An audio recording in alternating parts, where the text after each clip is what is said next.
Shalom teman-teman semua, juga orang-orang muda yang diberkati Tuhan. Ini kita di alor saja, semua pakai busana alor.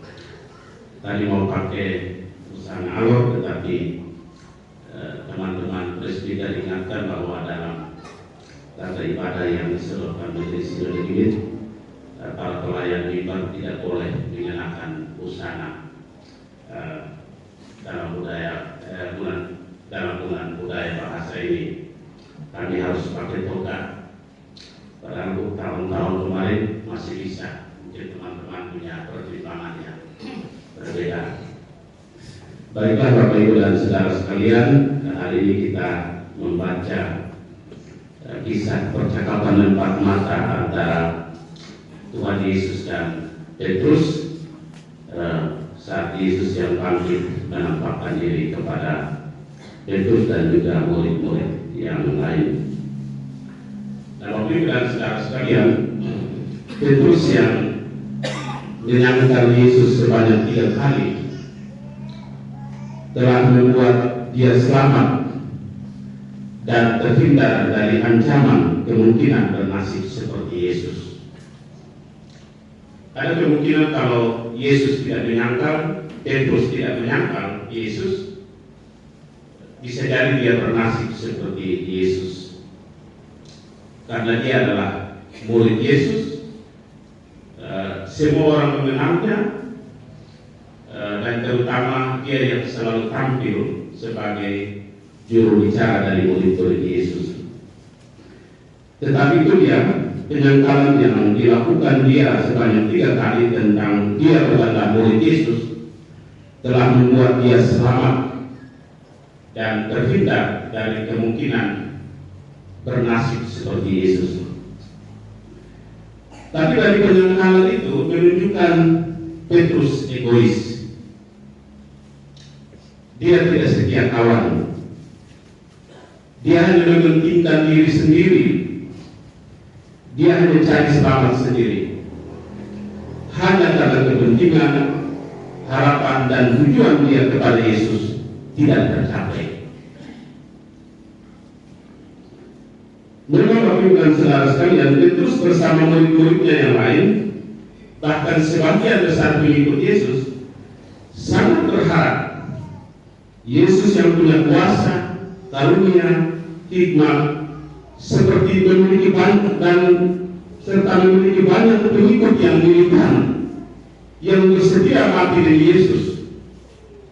Mereka berharap Yesus dapat membebaskan mereka dari penjajahan Romawi dan membangun Israel seperti pada masa Raja Daud. Dan bila itu terwujud, sangat mungkin mereka bisa mendapatkan kekuasaan atau jabatan. Namun harapan mereka yang ditujukan kepada Yesus itu gagal. Seiring Yesus ditangkap di Getsemani dan tidak memberikan perlawanan sedikit pun. Peristiwa Getsemani itu membuat semua murid kecewa dengan Yesus dan lari meninggalkan Yesus. Dan itulah yang pada akhirnya membuat Petrus menyangkal Yesus. Bapak Ibu dan Saudara sekalian, dengan demikian penyangkalan Petrus menunjukkan dia egois. Dia mengikuti Yesus hanya agar Yesus dapat mewujudkan harapan, kemauan dan tujuannya. Dan ketika itu tidak tercapai, penyangkalan pun terjadi. Karena terlalu fokus pada harapan atau tujuannya kepada Yesus, maka Petrus dan juga murid-murid yang lain lupa akan misi atau tujuan Yesus, sebagaimana yang pernah Yesus sampaikan kepada mereka, di mana Yesus akan menderita, disalibkan, mati, namun akan bangkit demi menyelamatkan dosa dunia. Dan bukan hanya untuk memenuhi harapan Petrus dan para pengikutnya, yaitu menyelamatkan bangsa Israel dari penjajahan Romawi. Dengan demikian, egoisme Petrus yang memikirkan diri sendiri, yang memaksakan harapan dan kemauannya kepada Yesus, membuat ia menyangkal Yesus, dan akhirnya hubungan atau relasi dengan Yesus pun menjadi retak. Egoisme yang berujung penyesalan berakibat hubungan menjadi retak, hubungan menjadi rusak. Kisah Petrus menunjukkan bahwa orang yang egois, yang suka memaksakan harapan, keinginan, dan kemauannya, bisa berakibat dia menyangkal pertemanan, persahabatan, dan hubungan. Bila dia tidak didengar dan tidak diikuti, dia juga bisa memutuskan hubungan, pertemanan, dan persahabatan, bahkan bisa menjatuhkan atau menjual teman, saudara, atau sahabat bila merasa tidak didengar dan tidak diikuti.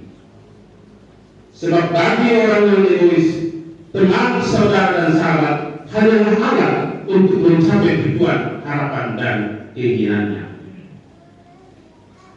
Tapi saudara sekalian yang Tuhan Yesus kasihi, walaupun Petrus menyangkal Yesus, tetapi Yesus tidak menyangkal Petrus. Petrus tetaplah murid, saudara, dan sahabat bagi Yesus, walaupun Petrus pernah menyangkal Yesus sebagai sahabat, teman, dan gurunya. Yesus tetap menganggap Petrus sebagai sahabat, murid, dan temannya. Buktinya, Yesus mendatangi dia dan terutama mengajak dia bicara empat mata. Tujuannya adalah untuk memulihkan dan memperbaiki relasi atau hubungan yang telah rusak karena Petrus. Sebab dengan menyangkal Yesus, Petrus tidak lagi mengasihi Yesus. Karena itu dalam percakapan empat mata itu, Yesus menanyakan kasih Petrus kepada dia. Tapi saudara sekalian, kata kasih yang dipakai Yesus pada pertanyaan pertama dan kedua, kita semua tahu dan mungkin pernah mendengar, adalah agape, yang artinya kasih yang berkorban. Dari pertanyaan itu, Yesus berharap belajar dari pengalaman Petrus dapat berubah dan menyangkal menjadi mau berkorban bagi Yesus. Namun Petrus menjawab dengan memakai kata phileo atau kasih phileo yang artinya kasih persaudaraan atau persahabatan. Jadi Petrus mau mengasihi Yesus sebagai saudara dan sahabat dan tidak siap berkorban bagi Yesus. Karena dua kali Petrus menjawab dengan phileo, yaitu saya hanya mau mengasihi engkau sebagai sahabat dan saudara, maka pada pertanyaan ketiga Yesus menggunakan kata itu phileo. Apakah benar engkau phileo aku? Atau apakah benar engkau mengasihi aku sebagai seorang sahabat atau saudara? Dan Petrus pun menjawab, ya. Engkau tahu bahwa aku phileo atau mengasihi engkau sebagai saudara atau sahabat. Petrus menjawab demikian karena itu yang bisa dia lakukan, yaitu menjadi sahabat atau saudara Yesus dan tidak mampu berkorban atau mengagape Yesus, mengasihi secara lebih dari persahabatan. Pertanyaannya adalah, apakah dengan mengasihi Yesus secara phileo sebagai hanya seorang sahabat atau teman, berarti Petrus tidak akan berkorban? Atau apakah dalam kasih beliau tidak ada pengorbanan? Tapi saudara sekalian, pada permintaan pertama dan ketiga Yesus kepada Petrus, kata gembalakanlah secara harfiah artinya memberi makan. Jadi maksudnya adalah Petrus diminta Yesus untuk menggembala domba-domba Yesus dengan memberi makan. Sedangkan di permintaan kedua secara harfiah berarti memelihara, yang mencakup tanggung jawab menyeluruh terhadap domba-domba.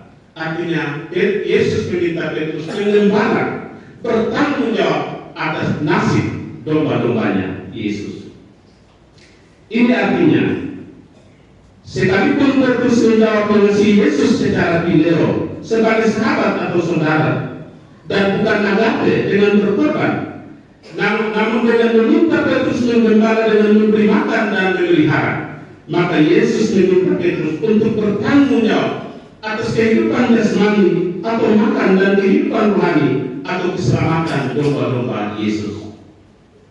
Dan untuk kedua tanggung jawab itu, Petrus pun akan berkorban nyawa.